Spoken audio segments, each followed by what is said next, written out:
O domínio público recebe nesta sexta-feira o vereador Raizer Ferreira. Raizer tornou-se figura conhecida no cenário político hamburguense após sua atuação como chefe de gabinete da prefeita Fátima Daut e secretário de obras do município. Após uma breve experiência como vereador suplente, obteve a terceira maior votação no último pleito municipal e garantiu a titularidade para a 18ª legislatura. Raizer, prazer tê-lo aqui conosco, mais uma vez no domínio público. Agora um convite para uma conversa mais informal, mas sempre bem-vindo ao nosso ex-presidente também da casa. Sempre um prazer, Jaime, estar batendo um papo aqui, falando sobre tudo, né, em nossa cidade, e estar no domínio público, para nós é uma satisfação. E sim, uma experiência fantástica estar aqui na casa do povo, no legislativo da nossa cidade. Raizer, como é uma conversa mais informal, é um modelo um pouquinho diferente do comum que a gente tem feito no domínio público, eu queria falar um pouco sobre as tuas origens. Sim. O que fez o mineiro, como era a tua vida lá em Minas antes de vir a Novo Hamburgo e por que tu chegaste aqui? Saí de Minas com 19 anos para vir para o Sul. Tenho mais tempo de vida no Rio Grande do Sul do que em Minas Gerais. Já estou há quase 23 anos aqui. E há um convite de um conhecido que havia ido trabalhar em uma empresa em São Paulo e depois ele foi transferido para uma filial em Novo Hamburgo e 2 anos depois ele precisava de alguém para trabalhar no seu escritório. Que ramo era? Era no ramo de representação. Comercial? Representação comercial. Sim. E eu, nessa época, eu tinha 19 anos, trabalhava numa rede de calçados, eu trabalhava nesse escritório. Lá em Minas? Lá em Minas, lá em Minas Gerais, E era uma rede de 5 lojas, que estavam 3 no estado de Minas Gerais e 2 no estado da Bahia. Porque a cidade onde eu nasci, ela fica na divisa entre Minas Gerais e Bahia. Coisa de 30 quilômetros da fronteira. Então, recebi esse convite no ano de 99 e no iniciozinho do ano de 2000 eu vim morar em Novo Hamburgo. Cheguei em Novo Hamburgo. Início do ano de 2000? No ano de 2000, 22 anos. Após já aquela crise do calçado. Porque tu chegaste num momento em que muitas pessoas já tinham saído. Exatamente. Então tu veio num momento econômico que não era muito propício ou a cidade estava em transformação. Quando eu cheguei aqui, muito se ouvia de que os tempos bons, né, da cidade haviam passado. O tempo de amarrar cachorro com salsicha ou linguiça, né? Com linguiça, já tinha passado. Sim. Mas como eu venho de uma origem, de uma cidade que precisa de muita coisa. Qual é o nome da tua cidade? Nanuque. Nanuque. A infraestrutura nem se compara, né? É uma cidade pequena, de 30 mil habitantes. Nome indígena, né?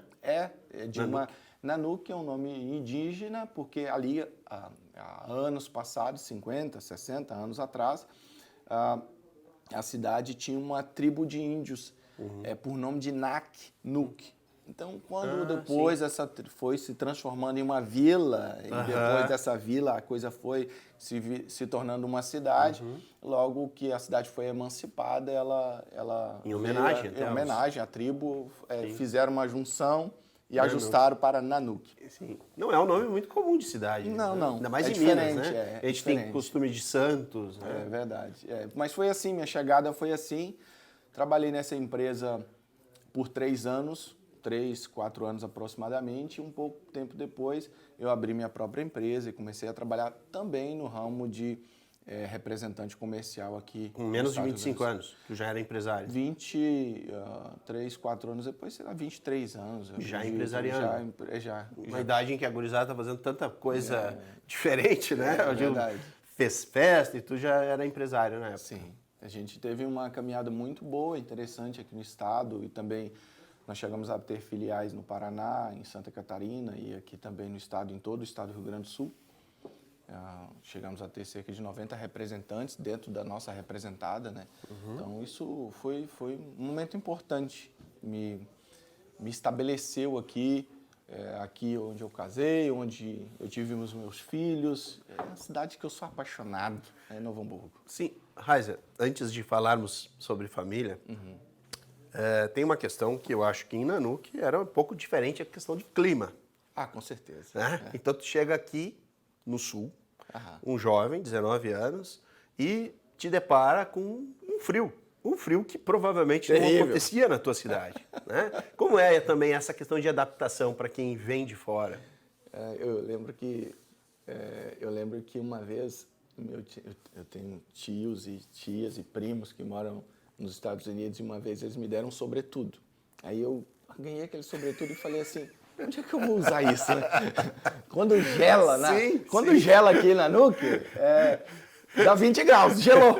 Né? Gelou aqui, deu 20 graus. Lá as férias de julho, íamos pra praia, né? Porque tinha sobretudo em Nanuque, realmente... não tem como usar, né? Sim. Então, quando gelava lá, dava 20 graus. Então, no meu primeiro inverno aqui, eu não esqueço isso, quando eu cheguei aqui em janeiro para fevereiro, em março já começou muito frio.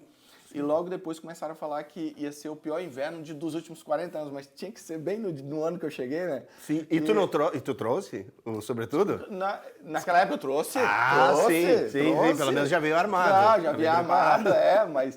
E era o inverno mais rigoroso da época que estava prevendo. Eu fui fazer uma visita numa filial que tinha em Bagé, e naquele dia, em junho, com o meu ex-patrão. Em junho, em Bagé. Aquele dia era 8 horas da noite, estava 1 grau. Meu senhor! Naquela época eu não tinha celular ainda.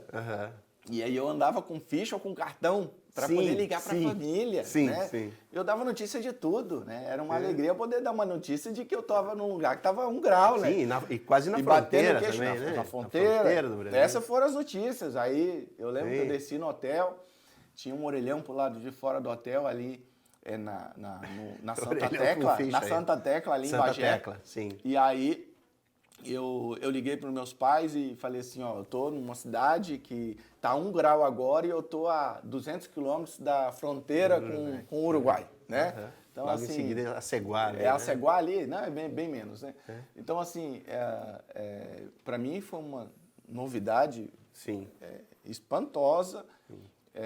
Difícil, as pessoas me perguntam até hoje, já acostumou, Raizer? Eu respondo assim, eu acho que eu não acostumei, tu não acostumou. Mas nem gaúcho já acostuma, às vezes. Ninguém vai se acostumar com uma friagem dessa, né? Sim. Mas foi bem diferente, muito diferente.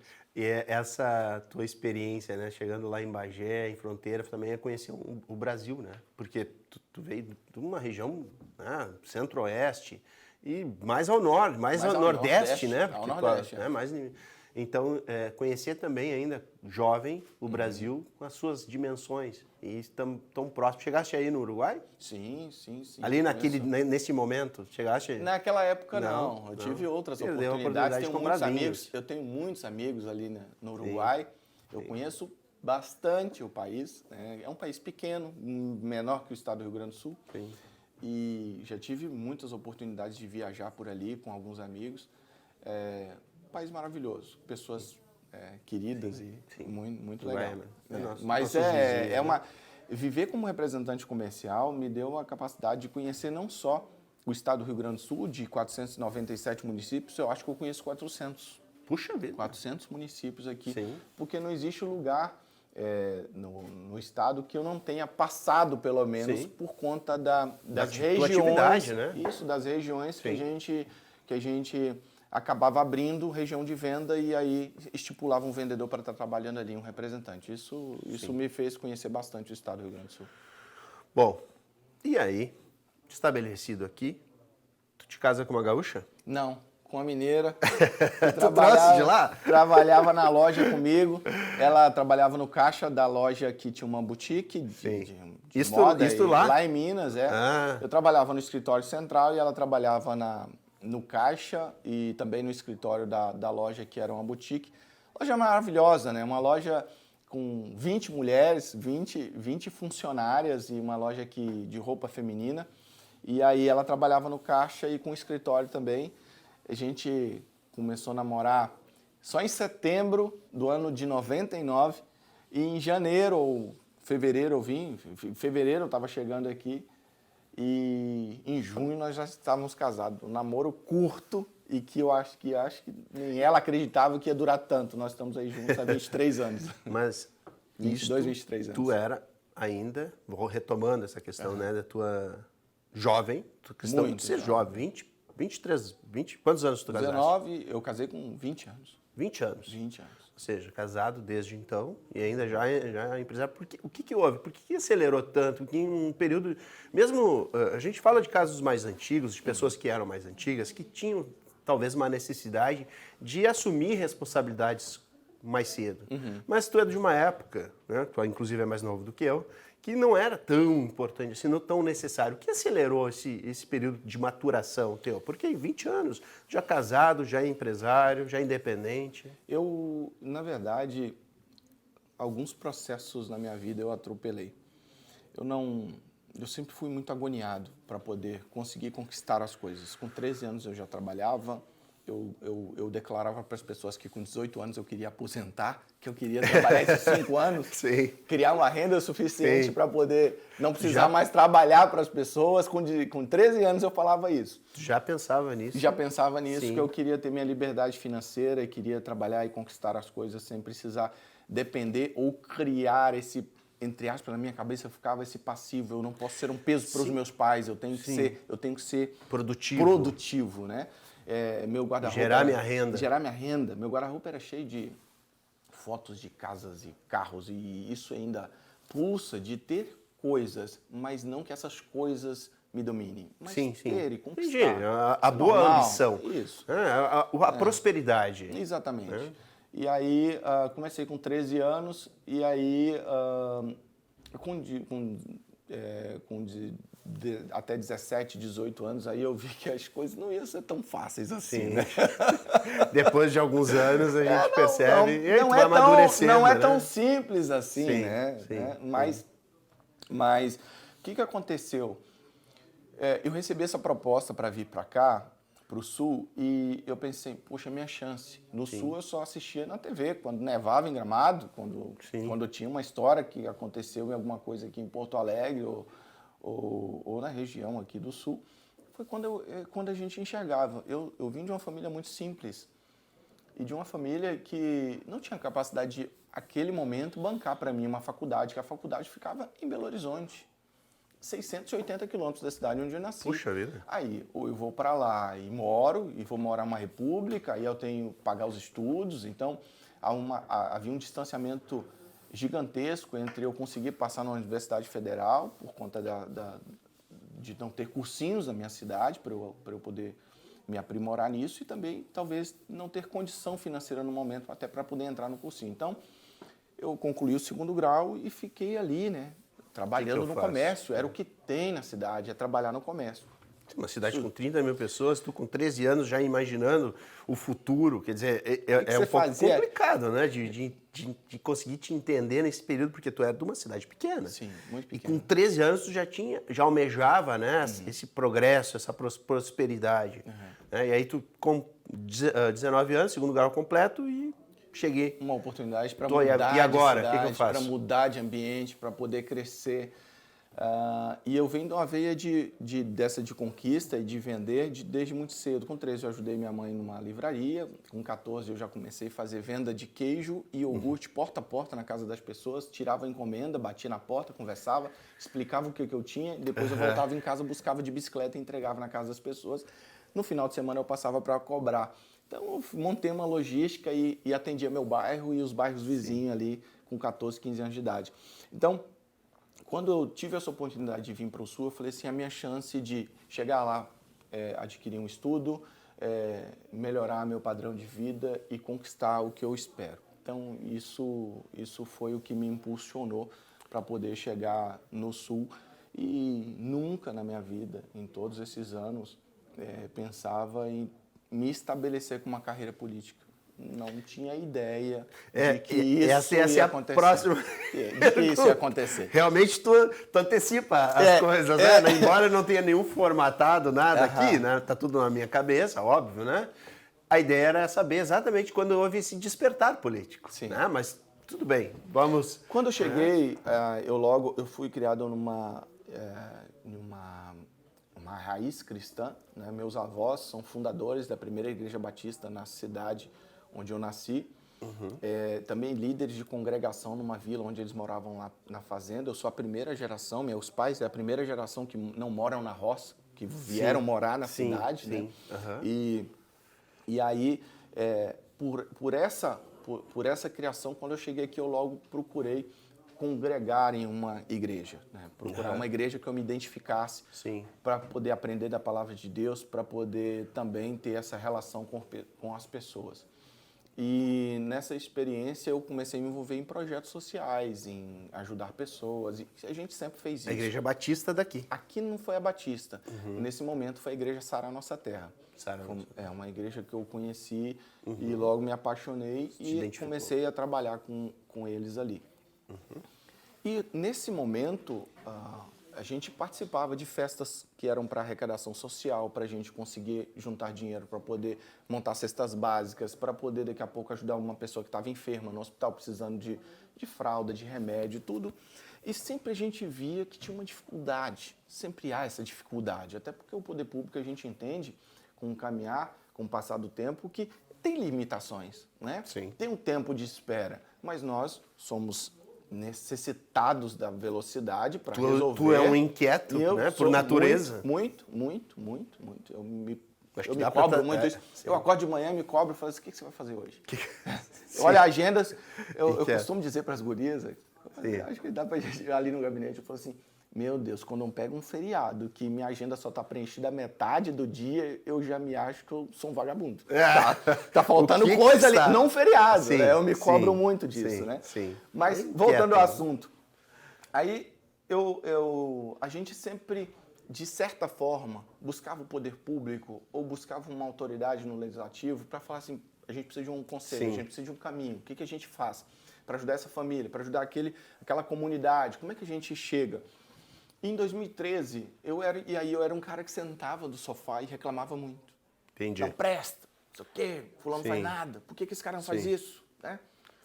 A gente tem muito... a questão da passividade, né? A gente tem muito... Neste momento, né? Nesse momento. Em 2013, eu resolvi que eu ia me filiar a um partido político para conhecer como é que funcionava. Para entender como é que eram as pessoas. Em 2013, a gente está falando de 9 anos atrás. De 9 anos atrás, exatamente. Início de 2013. Sim. Foi a tua primeira incursão no campo político. De pensar na política. Sim. E de Qual era o partido? Na época, quando eu pensei, não existia nem partido. Eu não tinha uma identidade para partidária. Tu apenas queria conhecer. Eu falei assim, eu vou me filiar a um partido. Não importasse por enquanto. Não importasse, eu ia procurar um partido que não tivesse, que eu mais pedir desculpa do que... Entendi. do que caminhar, dar um passo, pedir desculpa, dar outro passo, pedir desculpa. Não, eu quero um partido que mesmo que não tenha tanta abrangência, mas eu consiga conhecer Tenha fluidez. Isso, eu consiga conhecer o mundo político, como é que funciona. E o que acontece? Ali, em 2013, eu me filiei ao PTdoB. Sim. Que era um partido, e hoje é o Avante, né? É o Avante. É o PTdoB, hoje, me lembro.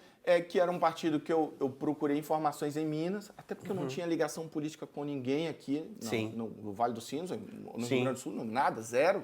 Zero. Não tinha... Mas já existia algum escritório representando o PTdoB aqui no Hamburgo? Não tinha nada. Não? O que eu fiz? Tinha um diretório só estadual? Tinha um diretório estadual que o escritório ficava em Caxias do Sul. Mas o que eu fiz? Eu procurei em Minas Gerais quais eram os partidos que tinham vereadores, tinham governabilidade dentro do Estado. Que não eram polarizados, né? Não eram polarizados, era uma situação de centro-direita, de que se colocavam a compor em governos e a entender o processo. Eu falei assim, talvez seja um partido que tem aqui. Quando eu procurei, eu entendi que tinha, mas tinha sem nenhum, não tinha nenhum vereador eleito, não tinha nenhum deputado eleito, estava começando no Rio Grande do Sul. Que bom momento para começar, né? Bom momento para se inserir na política. Eu só não sabia se era tão bom para mim, porque eu precisava de alguém que me ensinasse. Sim. Tem essa questão. Mas eu entendi que daqui a pouco, eu me envolvendo com o partido... Começavam os diálogos, exatamente, né? nesse sentido. Os diálogos com os meios. Liguei pro presidente, ele falou, se você quiser me conhecer ou quiser conhecer o partido, dá um pulo aqui em Caxias. Fui em Caxias. Pegar um pouquinho mais de frio? Mais frio. Ainda bem que foi no início de 2013, fevereiro, aí tava calorzinho. Né? E aí, sentamos, conversamos, ele falou, decide lá, mas a janela de filiação, eu queria que você fizesse até a janela de filiação, não entendia nada, o que era isso? Nem que janela é essa? Por quê? Por que ele quer me pegar nessa... Tal janela? Nessa tal janela, né? Mas aí eu só fui me filiar no final no ano 2013. Fiquei olhando, estudando e tal. E depois, porque precisava de uma filiação que fosse um ano antes da eleição. Entendi. E ele já estava de olho... Sim. Ele já... Vou projetava. Colocar esse cara para Novo Hamburgo, né? Eu já faço a leitura dele. Sim, vou colocar esse cara para concorrer. E aí, em setembro, eu me filiei, de 2013. E aí, quando foi em abril, ele me chamou. Falou, Raizer, tinha 2 pessoas já, tinha 4 pessoas filiadas em Novo Hamburgo, que faziam parte de uma executiva provisória. E aí ele falou, vou te colocar nesse grupo e tal, você caminhando com esse pessoal lá. E eu preciso te convidar para uma coisa. Para quê? Não, mas mais para frente a gente conversa. Em junho ele veio aqui, não, você vai... Nem papo de político, né? Político, você sabe. Aí, quando foi em junho, ele falou, vamos pensando no futuro. Que é normal, é justo. Ele falou assim, vamos coloca teu nome à disposição para a gente concorrer, para você concorrer. Eu falei, cara, eu não sei se eu tenho o voto da minha mulher, cara. Você não pode fazer uma coisa dessa. Eu não sei como é que eu faço isso. Ele falou, não, mas eu te auxilio e tal. Eu falei, não, fui dando não. Até uma hora eu falei, tá. Coloca e tal, e já 90 dias de campanha. Na época era um período mais longo de campanha. 90 dias de campanha. Sim. E eu fiz naquela época 1.499 votos para deputado estadual. Oxi. Sem saber o que era ter um cabo eleitoral. Num partido pequeno? Num partido pequeno, nada. Fui convidado para fazer parte da transição de governo, porque a gente foi o primeiro partido a apoiar o Sartori naquela época. Sim. Participei da transição de governo dentro eu sou meio, como você falou, acelerado e metido. Tinha uma sala, eu participei da oficina que tinha de administração, que eram 80 pessoas de partidárias e técnicos que participaram. E aí, daquele seminário que durou cerca de 20 dias, foi na transição de governo, e foram abertos 2 espaços para cada seminário, era administração, outro era meio ambiente, outro era... E aí tinha de todos os temas de um governo. E dessas 2 apresentações de oferecer uma solução para o governo, que o Estado já se arrastava, como a gente vê hoje um pouco melhor, mas se arrastava naquele momento, eu fui um dos que ofereceu uma solução de gestão trazida como cópia do que foi aplicado no Estado de Minas Gerais, que estava bem pior que o Estado do Rio Grande do Sul naquele momento. Sim, eu me recordo desse momento que Minas enfrentou bastante a questão da recuperação atraso fiscal, muito grande de salários e Sim, falta de pagamento a fornecedores, é uma coisa, uma gestão... E naquela época foi feita uma gestão muito dura para conseguir colocar de volta nos trilhos. E tu apresentou isso então para esse... Eu apresentei baseado em tudo que a gente... Na transição de governo Sartori, aí eu fui chamado para poder... Fui um dos 2 que apresentou uma solução. E aí, logo em seguida, eu fui chamado para trabalhar no governo, não valia a pena. Eu já estava com uma empresa menor, porque a vida me deu muitas surpresas, como dá para todos nós, né? Sim. E nessa caminhada eu perdi meu irmão, que era meu sócio, num acidente, ele e a família inteira, aqui no Sul também. E aí a gente reduziu bastante a empresa, porque... Que idade tinha teu irmão? 26 anos na época. Meu Senhor. Ele e a família inteira. Mas, voltando, Sim. eu estava menor a empresa, mas não compensava eu abrir mão para ir a Porto Alegre todo dia, trabalhar no governo do Estado, para poder começar uma carreira política, abrir mão disso. E seguir falando, vou trabalhar nos bastidores, eu sou o cara que quer ajudar a carregar o piano, eu quero aprender. Em 2016, nós fizemos uma composição, eu já estava presidente do partido aqui, agora a gente não tinha mais 4, 5 pessoas, a gente já tinha uma estrutura interessante, a gente foi ao longo do tempo aprendendo, conversando com pessoas e mostrando que a gente poderia conquistar uma política inovadora na cidade de Novo Hamburgo. Naquele momento nós éramos cerca de 8 partidos, logo que a gente começou a eleição municipal, nós começamos a conversar as pré-eleições municipais, talvez no ano de 2015, começamos a conversar com cerca de 10 partidos, desses 10, 8 ficaram e nós formamos um bloco, sem ter um candidato à majoritária, entendendo que dali a gente poderia sair com uma ou duas chapas, porque era possível a gente unir, né, e fazer essa junção de 3 vereadores de um partido, 4 de outro e tal, e unificar e fazer uma chapa. E aí a gente tinha um discurso de todos os 8. Nós escolhemos o candidato que oferecesse trazer de volta ao cidadão hamburguense o sentimento de pertencimento. De todos que nós ouvimos, candidatos de Os centro, pré-candidatos. os pré-candidatos ali em 2016, a gente ouviu candidatos de centro e de direita, todos que nós ouvimos, a identidade mais forte foi com a prefeita Fátima. Que também vinha do ramo empresarial, do qual tu tinha bastante conhecimento. Ou seja, tu tinha naturalmente uma afinidade com a empresária na época, né? E que eu não sabia nem quem era. Na verdade, Sim. Jaime, eu não conhecia ninguém. Dos candidatos, eu olhava para os candidatos e eu aprendi. Eu lia a história do cara, do candidato, claro, desculpa a falar do cara. Mas eu lia a história dele, da pessoa, e falava assim, tá, ok, agora vamos ouvir. Sim. E não existia condicionamento de nenhum dos partidos em, pois a gente vai sentar para poder falar de um bloco de partidos e só que a gente quer isso, quer aquilo. Não, nada. A gente quer a tua proposta, a gente quer saber o que você vai fazer pela cidade. E a única que apresentou uma proposta para a cidade foi a Fátima.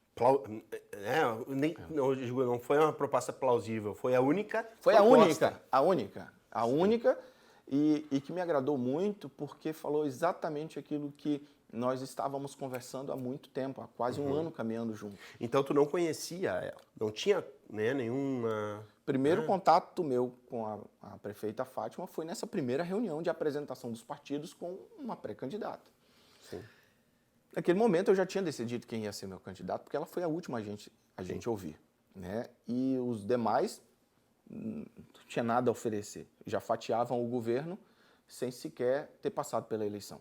Então, sem sequer ter sido eleito, passado pelo crivo. Já estavam fatiando para poder tentar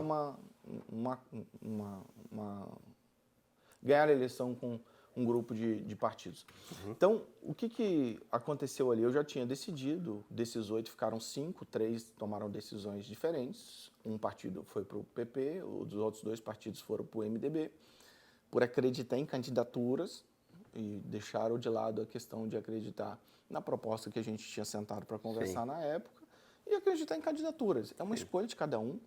E aí seguiram o caminho e ficamos 5 acreditando numa candidatura e que naquele momento nas pesquisas tinham 3, 4%. Exato, eu ia retomar isso. Vocês, na época eu já estava em Novo Hamburgo, então eu participei porque eu cheguei aqui 6 meses antes, era outubro, eu cheguei aqui em junho. Comecei a trabalhar em junho, ainda não morava em Novo Hamburgo.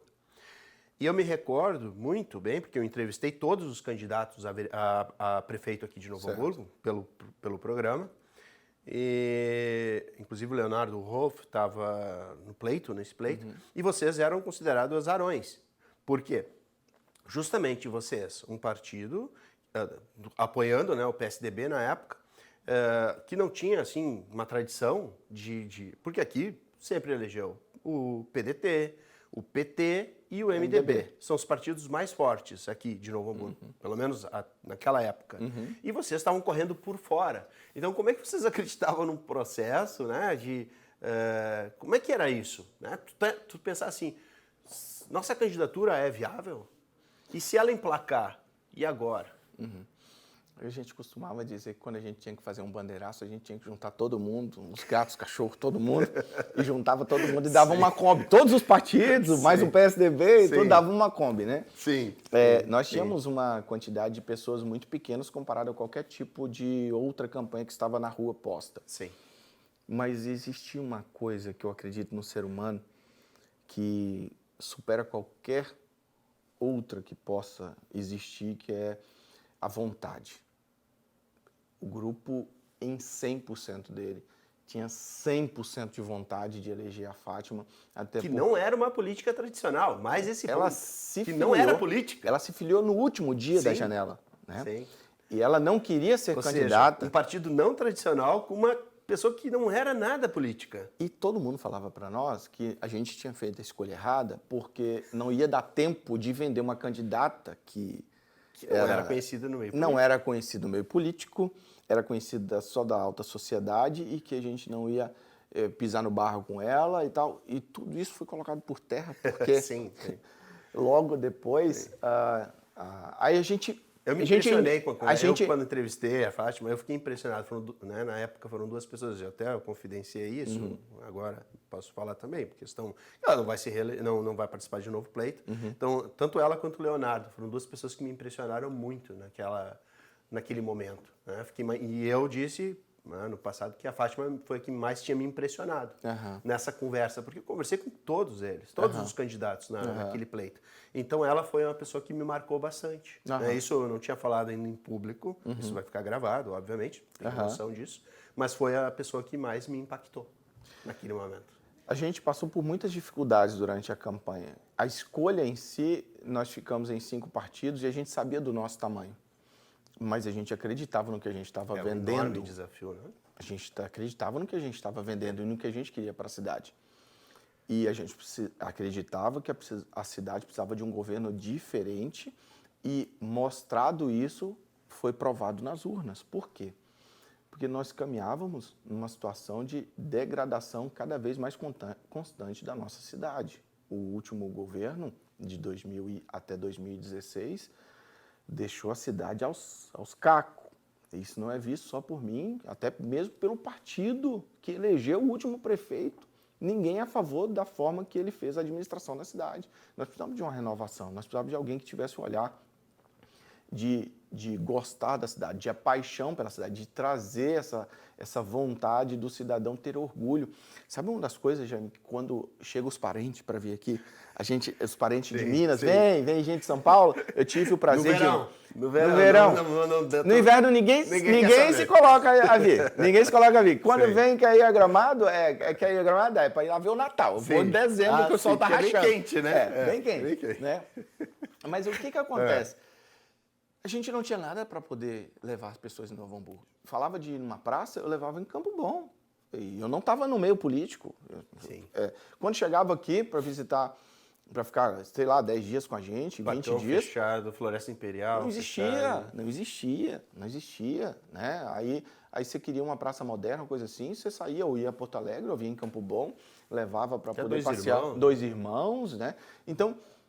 A nossa cidade, que é uma referência em economia, uma referência no todo o Vale dos Sinos, se for colocar, tira Porto Alegre e puxa para o Vale dos Sinos, Vale do Pareano, Encosta da Serra, é Novo Hamburgo que é a referência. Exato.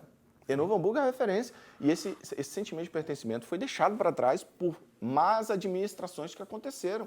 Sim. Então, a gente precisava reconstruir isso e a gente acreditava que estava no mandato da prefeita Fátima. Sim. E isso, de fato, aconteceu. Nós ganhamos a eleição com muitas dificuldades. Eu pegava... Você só tinha um vereador eleito, né, na época? Não é isso? Da base? Não tínhamos. Na época, a cidadania? Era a Patrícia. Era a única na época. Exatamente. E só elege. E a nossa soma de 5 partidos só reelegeu ela. Sim. Né? Vocês eram, ou seja, 13 não eram. Então, era uma coisa bem incomum, né? Porque normalmente os governos, eles elegem, sim, são eleitos e com uma base composta, né? Sim, e que dá pra gente falar aqui, e que 4 meses depois a vereadora eleita pela base já não era mais base. Não era mais base. Era presidente da casa, era oposição ao governo. Sim. Né? Então, por uma decisão que não vamos entrar aqui, dá para outro domínio público, mas é bem peculiar.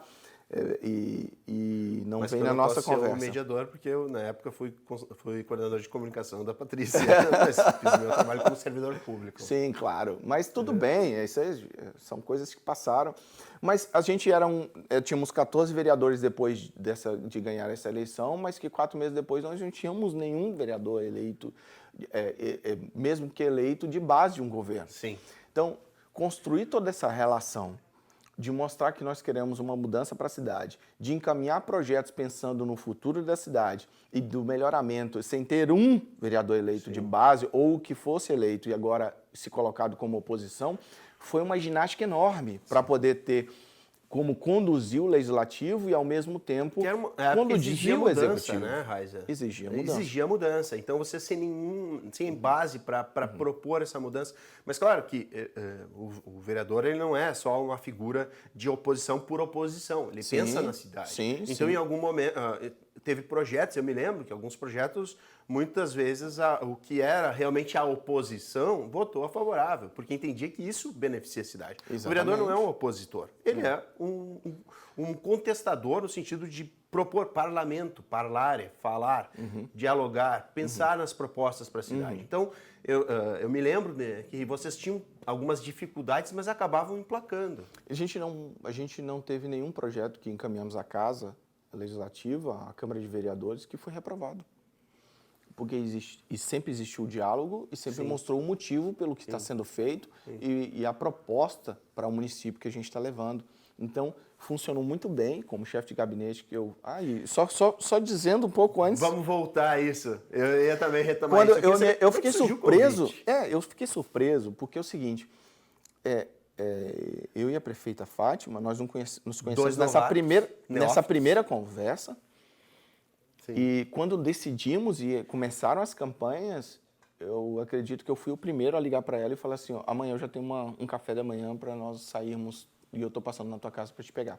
Eu fui talvez o primeiro a fazer agenda com ela. Sim. E começamos uma caminhada. Eu acreditava em 1000% nessa campanha. E assim, Isso lá na frente, em 2016. Lá quando foi definida a candidatura dela, como exatamente. Escolha uma escolha, isso, eu falei assim, nós vamos se agarrar e fazer essa campanha, nós vamos fazer, nós vamos se eleger. Olhava para as pesquisas, olhava para o cenário e falava assim, é impossível, mas vai dar certo, não vai dar certo. Sim. Vai dar certo, a gente vai conseguir fazer. Até porque vocês, como tu disseste, estavam iniciando, vocês não estavam preocupados com isso. Vocês estavam preocupados em propor, em fazer as propostas. Exatamente, mas ao mesmo tempo se dedicar tanto a como a gente se dedicava e acreditar tanto como a gente acredita até hoje, acho que a gente contagia por onde a gente passa. Sabe, não ter limite de começar às 6, 7 da manhã e ir até meia-noite, 1h da manhã todos os dias, mostrar para a população que é uma proposta verdadeira de trazer essa saúde para a cidade. Eu acho que isso contagiou a cidade e reafirmou isso na reeleição. Então, aí, no final de tudo isso, ganhar das eleições, ela me chamou para conversar e falou, preciso que você me ajude a gente montar o governo.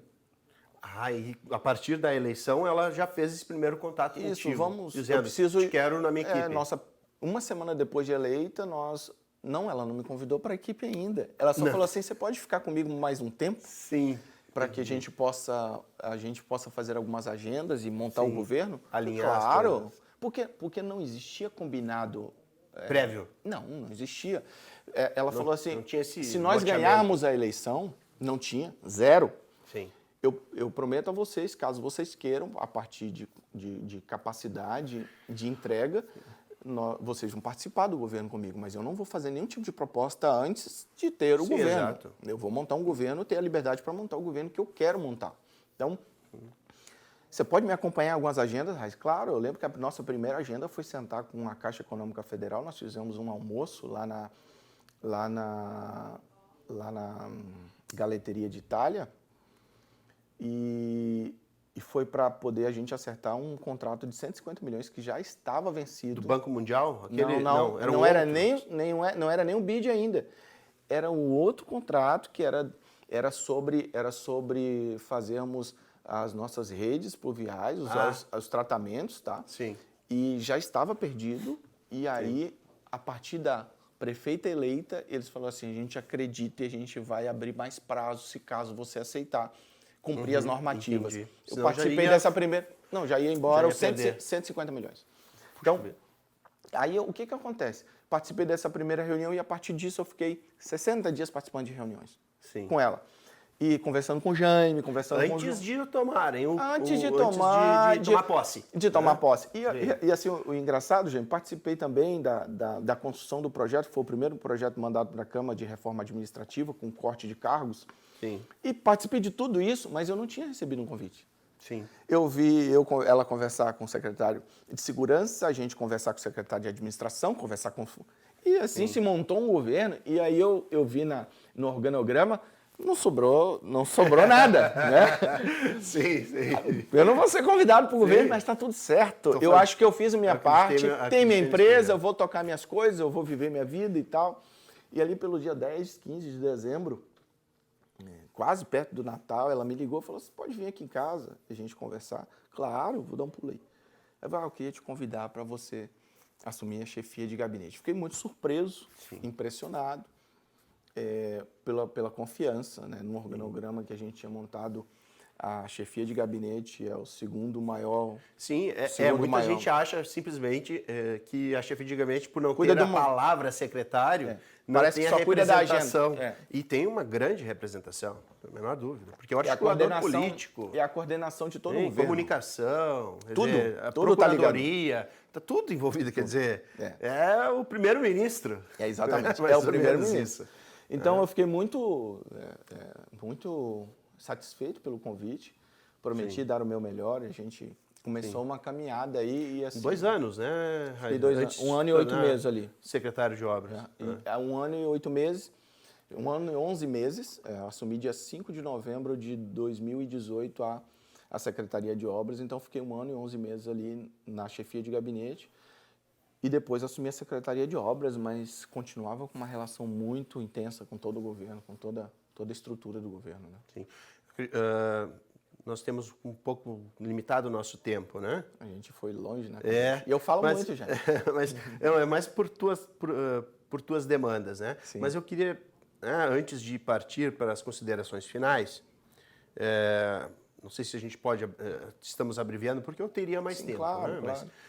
eu queria entender um pouco, a partir então, né, desse momento, porque a gente tem 2 coisas que ainda precisam, que eu gostaria de abordar, que é a questão de tu, então, sair do governo e participar de uma segunda eleição, porque tu fostes eleito na segunda eleição, a segunda Na que tu segunda, participava. isso, né? E aí tu atingiu a 3ª votação. Então, em algum momento, tu decidiu, não, eu vou colocar meu nome e vou me candidatar, então, a vereador.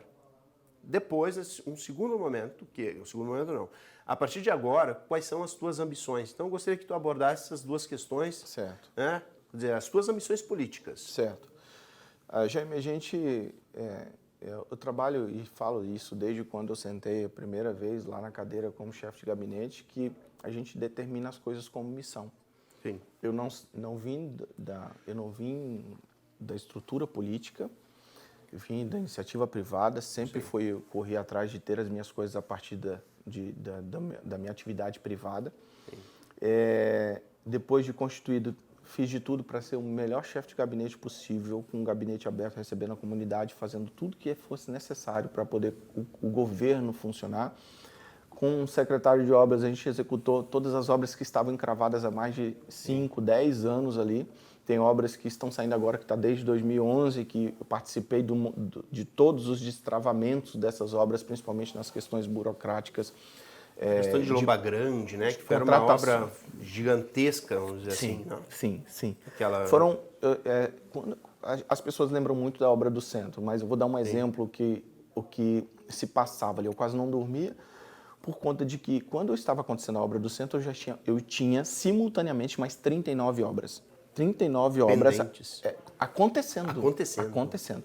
Eu tinha 40 obras no meu portfólio sendo executadas enquanto a obra do centro estava sendo executada. Sim. Entre e que era uma obra que trouxe dor de cabeça por função do grande impacto, mas que hoje todo mundo enaltece. Eu dormia, zerava meu WhatsApp. Eu zerava meu WhatsApp, assim, tipo 7, 8 horas da noite. Eu conseguia chegar ali e zerar.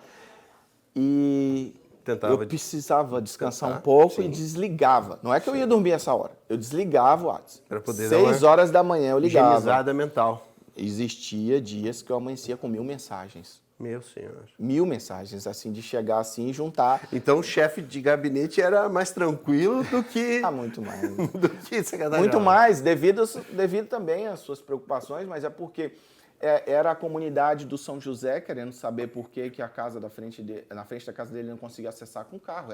Por quê? Porque eu nunca estive em algum lugar que eu não dei meu telefone ou meu cartão.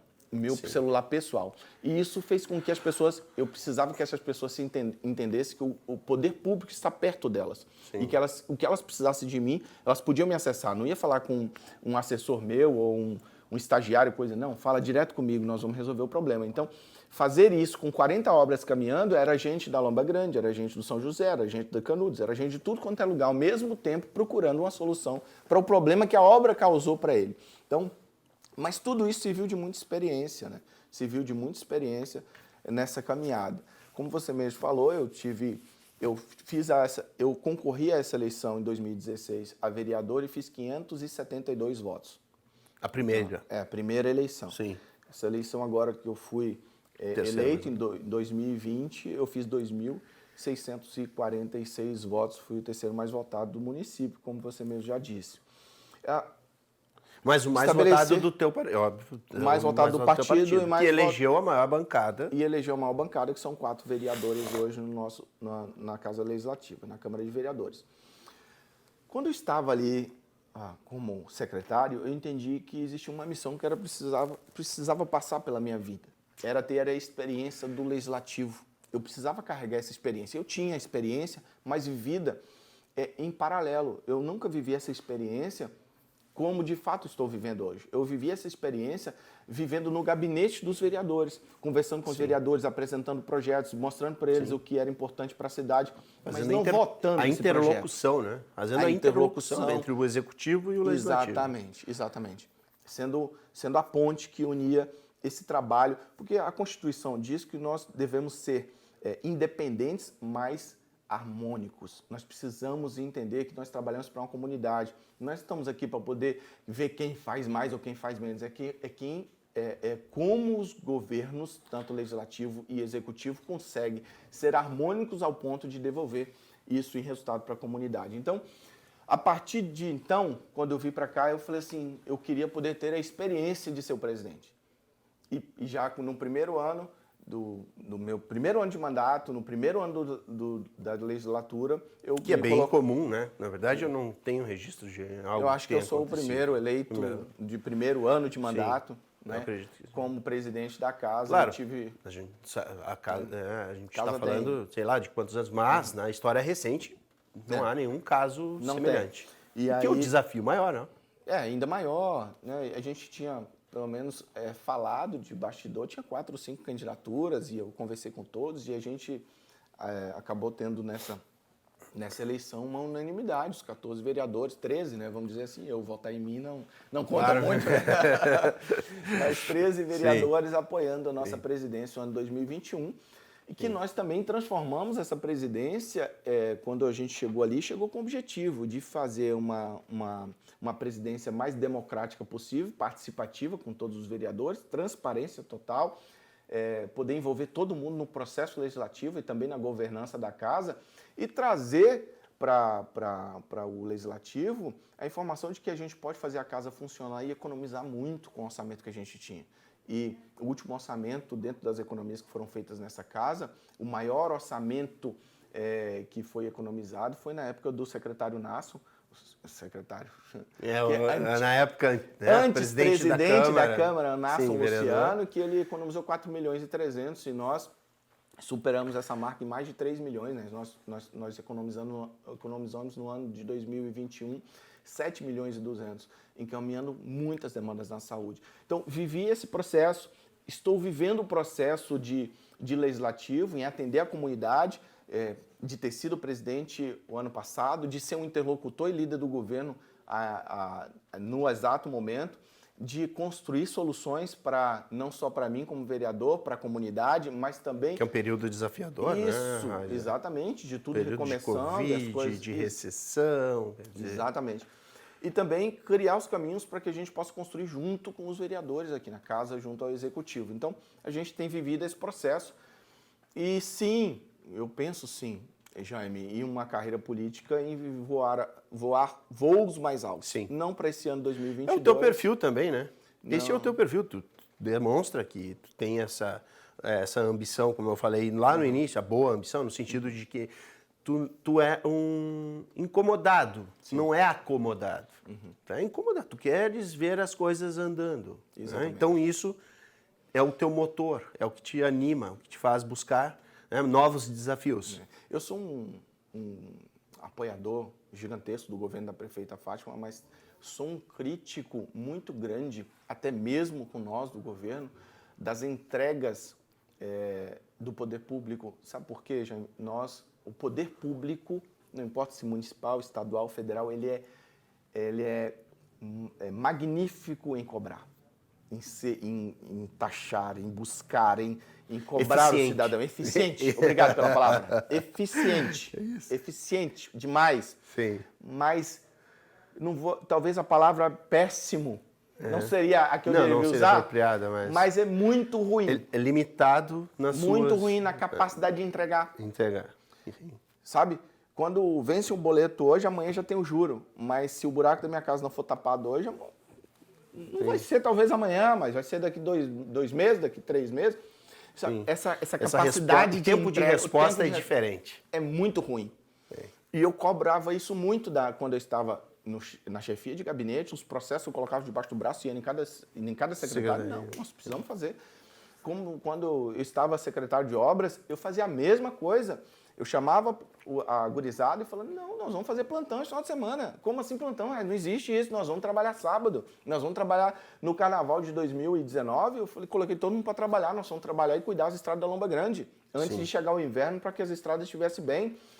Quando eu fiz a mesma coisa com o pessoal da drenagem, nós precisávamos de cuidar de todos os arroios antes de chegar a chuva. Então, por quê? Porque eu quero fazer com que o poder público entregue mais para o cidadão. Não seja reativo, né? Ou seja, seja propositivo. Exatamente. E se antecipar, porque o custo para tratar consequências é maior do que a causa. Muito maior, muito maior.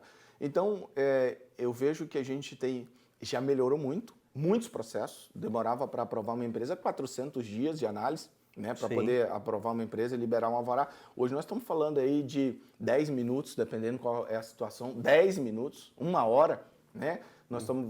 Nós passamos de 400 dias para 160, de 160 para 60, de 60 para 30, de 30 para 10, para 7, e agora a gente está falando até de 1 hora. E você chegar lá na sala do empreendedor e já sair com o seu CNPJ, sair com as coisas tudo alinhado. Então, os processos estão mudando, a burocracia está diminuindo e a gente está conseguindo realizar muita coisa, mas, porém, nós precisamos ainda realizar muito mais. A cidade de Novo Hamburgo ainda precisa. Então, sim, estou pronto ou estou me aprontando para novos desafios. Perfeito. Quer dizer, em função também da tua agenda de compromissos, agora o espaço é teu para as tuas considerações finais. Sim. As perguntas, eu teria mais perguntas, eu gostaria de entrar em outros momentos, mas a nossa conversa se tornou bastante longa, que era a proposta do programa, essa era a ideia. Eu, quando te convidei, expliquei que era a ideia nossa de ter um bate-papo em que a conversa fluísse sem nenhuma pergunta prévia. Então, agora o espaço é teu. Obrigado, Jaime. É assim, para falar com um cidadão hamburguense, eu tenho uma paixão muito grande, uma atenção muito grande para todos com quem eu dirijo a palavra e todos que dirigem a palavra a mim. Eu sou um apaixonado pela cidade, eu sou um apaixonado pela minha cidade, não é só sua, ela também é minha. Eu amo Novo Hamburgo e mesmo não nascendo aqui, eu me sinto que fui adotado, eu sei disso, eu fui adotado pela cidade. Prova está em ter condição de ter a oportunidade de estar em cargos tão importantes na cidade e devolver com serviços tão importantes para o município. Estando como vereador, presidente da Câmara, hoje eu me sinto ainda mais realizado em receber essa confiança do cidadão hamburguense. E quero cada vez mais provar que a gente pode fazer ainda mais para a nossa cidade. Então, eu quero aqui dizer a você posso não ter nascido aqui, mas eu sou filho dessa terra também. E talvez posso disputar o amor com você dessa terra, mas eu vou te dizer, talvez eu ame ela muito mais que até mesmo você que nasceu aqui. Porque é aqui que consegui realizar a minha vida de trabalhar, de ser também um imigrante.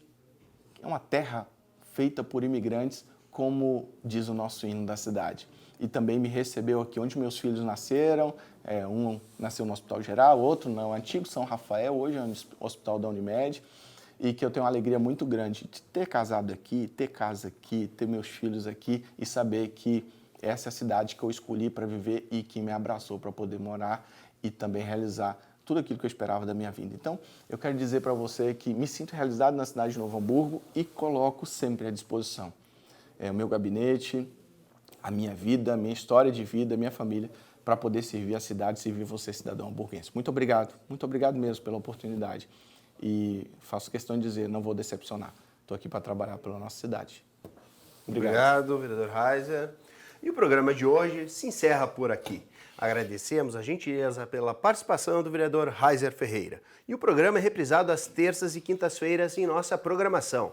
E você pode também acompanhar a TV Câmara em canal próprio no YouTube e no Facebook. Até mais!